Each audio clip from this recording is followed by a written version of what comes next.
নির্বাচন কমিশন গঠনে কিছু বিতর্ক রয়েই গেল। আপনারা কমিশন হিসেবে কাজ শুরু করার পর আমি মানে ভুল না করলে আপনার 1 অক্টোবর থেকে কাজ শুরু করেছেন। এতদিনে আসলে কি কাজ করলেন আর সামনের দিনগুলোতে আসলে কি কাজ বাকি আপনার? আমরা এই প্রায় 15-2 মাস হলেও আমরা ছাত্র হয়ে গিয়েছিলাম।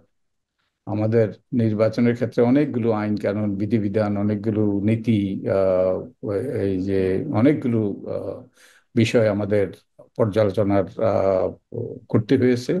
তো আমরা এগুলো পুঙ্খানুপুঙ্খভাবে আহ, আমরা পর্যালোচনা করার চেষ্টা করছি। আমরা সবগুলো আইন কানুন বিধিবিধান আমরা লাইন বাই লাইন পড়েছি, পড়ার চেষ্টা করছি। হুম। তো আমরা ছাত্র হয়ে গিয়েছি, যাতে আমরা এই যে কোথায় কোথায় পরিবর্তন করা দরকার সেগুলো আমরা চিহ্নিত করতে পারি। চিহ্নিত করে আমরা আহ, আহ, অংশীজনের সাথে আলাপ আলোচনা করে তাদের পরামর্শ অনুযায়ী সবগুলো সবকিছু বিবেচনা নিয়ে আমরা সুপারিশ করতে পারি। আচ্ছা, তার মানে আপনারা এই 2.5 মাসে মোটামুটি পড়াশোনা করছেন যে কোথায় কি ত্রুটি বিচ্যুতি বা কি সংস্কার সংশোধন করা যায় সেই বিষয়গুলো। সেই বিষয়গুলো এবং একই সাথে আমরা হ্যালো।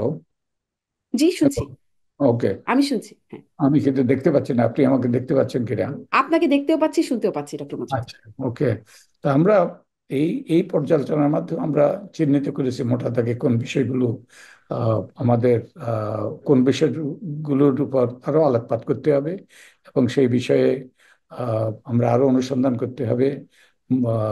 অংশীজনের মতামত দিতে হবে, যার ভিত্তিতে আমরা আমরা সুপারিশ করতে পারবো। সেই বিষয়গুলো আহ, মোটামুটি চিহ্নিত হয়েছে এবং তার ভিত্তিতে আমরা অংশীজনের মতামত নেওয়া শুরু করেছি। জি। কি বিষয়গুলো চিহ্নিত হলো একটু আমাদেরকে সে বলবেন?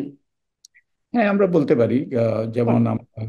নির্বাচন কমিশন, আপনি যে প্রথমে যে বিষয়টা অবতারণা করলেন, নির্বাচন কমিশনের নিয়োগ, নির্বাচন কমিশনের ক্ষমতা, নির্বাচন কমিশনের দায়বদ্ধতা, নির্বাচন কমিশনের কার্যপদ্ধতি ইত্যাদি, এইসব বিষয়ে আমরা এবং আমাদের আমাদের কাছে এটা সুস্পষ্ট হয়েছে যে নির্বাচন কমিশনের যে আইনটি এটি গ্রহণযোগ্য নয়। এটা অবশ্য আমরা বহুদিন আগে থেকেই বলে আসছি। এবং এটা নতুন আইন এই জন্য প্রয়োজন হবে। এই জন্য একটা নতুন আইনের খসড়া আমরা তৈরি করেছি। এবং একই সাথে আমরা নির্বাচন কমিশনের আরো কিভাবে কার্যকর এবং শক্তিশালী করা যায় সেই বিষয়গুলোর উপরও সেই বিষয়গুলোর দিকে আমরা নজর দিচ্ছি। তারপরে নির্বাচন পদ্ধতি কি হবে, যে সেটা যদিও সংবিধান আহ, সংস্কার সংক্রান্ত কমিটির এখতিয়ার, কিন্তু এ ব্যাপারে আমাদেরও তারা যে সিদ্ধান্ত নেবে তার প্রভাব পড়বে। তো আমরা শুধু এই যে আইন কানুন বিধিবিধানই আমরা পর্যালোচনা করি না, আমরা সংবিধানের প্রাসঙ্গিক অনুচ্ছেদগুলো, প্রাসঙ্গিক বিষয়গুলো আমরা আমরা পর্যালোচনা করেছি। তারপরে আমরা যেমন আরেকটা গুরুত্বপূর্ণ বিষয় হলো যে আহ, যে প্রার্থী মনোনয়ন এবং আহ, যে প্রার্থী বাছাই মনোনয়ন, কি কি প্রক্রিয়া মনোনয়ন হবে, প্রার্থী বাছাই কিভাবে হবে, এবং প্রার্থী বাছাইয়ে কার কি ভূমিকা থাকবে। যেমন গতবার প্রার্থী বাছাইয়ের ক্ষেত্রে প্রার্থী চূড়ান্ত করার ব্যাপারে আদালত অনেক অযাচিত ভূমিকা পালন করেছে। সেগুলো নিয়ে আমরা পর্যালোচনা করেছি, আমরা সমস্যা চিহ্নিত করার চেষ্টা করেছি। তারপরে আমরা এই যে সীমানা পুনর্নির্ধারণ, যে সংসদীয় আসনের সীমানা পুনর্নির্ধারণ, এই এই এই বিষয়টা আমরা আলোচনা করছি। তারপরে নারী প্রতিনিধিত্ব, আমাদের বর্তমানে 50টি আসন আছে যেগুলো নারীদের জন্য সংরক্ষিত। এই সংরক্ষিত আসনগুলো ব্যাপারে আমরা এটা সঠিক পদ্ধতিতে আহ, এ- এই সংরক্ষিত আসনগুলো বিন্যস্ত করা যায় কিনা, যার মাধ্যমে নারীর ক্ষমতায়ন নিশ্চিত হবে, নারীর রাজনৈতিক ক্ষমতায়ন নিশ্চিত হবে। তারপরে আমরা চিহ্নিত করেছি যেমন ভোটার তালিকাতে কিছু অসঙ্গতি আছে। ভোটার তালিকাতে যেমন 2008 সালে ভোটার তালিকাতে 14 লক্ষের বেশি নারী ছিল পুরুষের তুলনায়। আহ, বর্তমানে প্রায় 23 লক্ষের বেশি নারী, 23 লক্ষের বেশি পুরুষ ভোটার তালিকায় নারীর তুলনায়। তো এই যে এটাকে বলা হয় জেন্ডার গ্যাপ। এই জেন্ডার গ্যাপ আমরা চিহ্নিত করেছি। তারপরে প্রবাসীদের ভোটার, আমাদের বিরাট জনগোষ্ঠী প্রবাসে বসবাস করে, আপনি নিজেও প্রবাসে বসবাস করেন।